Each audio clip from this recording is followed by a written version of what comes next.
Hello and welcome to Ditching Hourly. I'm Jonathan Stark. Today I've got an audio excerpt from an answer I provided on my YouTube channel. You can check it out at thejonathanstarkshow.com and it'll redirect you to YouTube if you're into watching videos. Otherwise, you can just listen to the audio here on the podcast. Enjoy. Hey, Jonathan here. I've got a question from Zhao Chen. I'm sure I said that wrong. Sorry. And the question is this. It's great to learn about value pricing for future inquiries, but how would you tackle the conversation with past repeat clients? Next time they have a project for me, how would you approach it? Or are we simply stuck in the old ways when it comes to past clients? I have a few clients that I'd like to build long-term relationships with, so I wouldn't want to try ditching them and finding new clients. Okay, so what the question asker is getting at here is I say all the time, it's really hard to convert hourly old clients for whom you build hourly over to value price clients. It's just hard. They don't see you in the right way. The kind of conversations that you need to have with them are different than what you probably have been having. And so usually what I say is, well, just let those clients peter out and find new clients, attract new clients who you can start fresh with. It's like, it's almost easier. It's usually easier, I think, to just start a fresh new relationship than trying to get out of the friend zone with an old client and turn into like a romantic relationship. It's very hard to change the way they think about you, which is what they have to do to switch into a value model. Okay, but here are some tactics that you can try if you really want to keep working with these sort of existing clients who are used to paying you by the hour. I don't love all of these ideas, but these are some things you can do. First thing is you could have them buy blocks of hours in advance, where at least what you're doing there is getting the money up front and not having to bill in arrears for your time. So you get a slight time value of money benefit from that. And you get away from onesie, twosie types of things where they call you for an hour this week and then you don't hear from them for a while and they call you for an hour in the next week. It forces them to kind of wait until they've got, maybe 50 hours of work built up. And they can buy this chunk of hours, you blast through it, and I don't love this, but it's something that you can do to kind of convert the people, these clients, especially if you've got a lot of ongoing maintenance-y kind of work. Another thing you can do is, I suppose it depends on the kind of client, but you could put them on sort of a support and maintenance sort of thing where it's X amount of dollars per month, and they can have up to X issues, and it doesn't roll over. It's like it's an insurance policy. If we don't hear from you, if you don't have any bugs this month, then we'll do some maintenance stuff and try and use up the time. But basically, you get this recurring income from them. You're sort of on speed dial, so if they do have an emergency, they can get you, and you can have a particular response time. Maybe it's same day, maybe it's 48 hours, whatever the response time is supposed to be, where you get in, you diagnose the issue, you give them some potential resolution, or you explain to them that it's not an easy fix and it's probably going to take X amount of time that we could quote separately. Again, I don't love this, but it's something that you can do to get them off of this straight hourly billing thing, switch them over to a maintenance plan.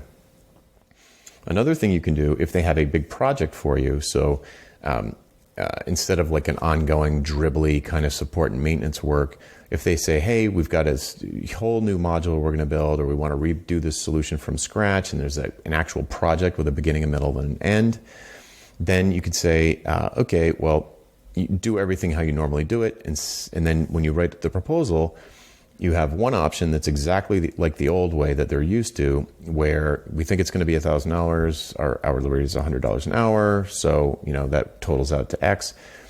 And then you can additionally say, or I'll give you a fixed price. So instead of it being $10,000, maybe we'll give you a fixed price for $18,500 or something like that. And we'll guarantee that, and it'll get done for that price. So yes, that's a lot more money, but remember what happened last time when we thought it was going to be $10,000, ended up being $30,000. Well, we didn't feel great about that. We know you didn't feel great about that. We know there are going to be some surprises, so let's just build it into a fixed price. We'll take the risk, and if it does end up taking $30,000 worth of hours, then that's our problem, not yours. So what you're doing is giving them the old way, juxtaposed with a new way, a fixed price way. And it's not a value price. It's just you tacking on 85% markup to take the risk of the project. And since these are old clients that you've got relationships with, you're going to have a feel for how far off like how easy they are to work with. You're going to know that you have good communications with them. So it's not as risky as it would be with a brand new client, a stranger. So when you go to do that estimate, let's just for round numbers say that the estimate is 10,000 maybe, and then the fixed price is 18.5. If you're like, whoa, 18.5 is way too low, then your 10,000 is probably wrong. It's probably too optimistic. It's probably too low. You're probably putting that $10,000 in there to get the project because you're afraid they'll say no to a higher estimate. So what you should do is pick a fixed price that you'd be comfortable with, and then calculate a number that's like, I don't know how to say it backwards, like calculate a number, an estimate for which the fixed price is 85% more, if that makes sense. My math, sorry, that was a mess. The idea is that you want the estimate and the fixed price to differ by 85% or very close to it. And if the fixed price feels too low, it feels too risky, then your estimate's too low. So raise your estimate so that the fixed price is 85% higher. Other than that, I would say that I'm trying to think of any other ways to sort of separate time from money from old clients. I can't think of any other ones. So the first one was to sell blocks of hours and not sell onesie twosies. The next one was to do, what did I say? Oh yeah, support and maintenance if it's a dribbly kind of work. And then this last one is to offer to offer a fixed price alongside an estimate to kind of reveal to them the risk that they're taking with an estimate and how it would probably be better for everyone if they paid a little extra for you to take on the risk so they know their budget's not going to get blown. Okay, hopefully that's helpful. I'm Jonathan Stark. If you have a question for me, you can hashtag AskJonathan on Twitter, LinkedIn, or YouTube, and we'll get back to you as soon as we can. Bye.